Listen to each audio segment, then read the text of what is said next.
මාරු කරන්න එවා මචං. ඉන්න අතරම කඩන්න ආසයි. කහපාට. Lemon biscuit කුඩුත් කහපාටයිනේ. ඒ පායි උන් කළු පාටයි. මගුලක් කරනවා විතර තියාගෙන දන්නේ දේවා කියලා. මේ ලෙමන් බිස්කට් කුඩු රසයි කියලා ඒවා කළු පාටයි. පණ්ඩිත වැඩ කරන්න දීලා නේ හිතේ වලුතෙන් දාන්න කියලා කෙලවනවා ඉතින්. ඉන්න අතරම වඩන්න රසයි ඒක කහපාටයි.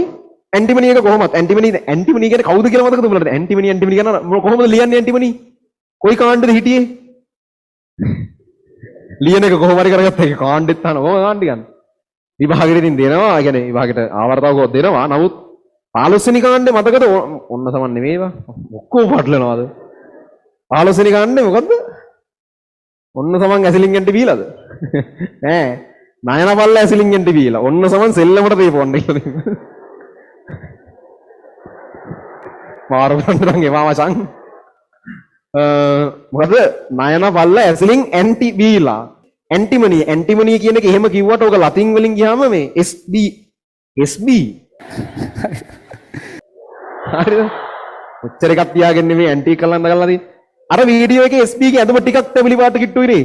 අර කියන්නෙම නෑ කියන එක. මම කියන්නෙම නෑ. රතු තමයි ඒක තැඹිලි කරලා ගන්න. හරිද? SB ගේ එක. එතකොට මේ මොන SB ලියන්න පටන් ගත්තා P අකුරෙන්. SB to S3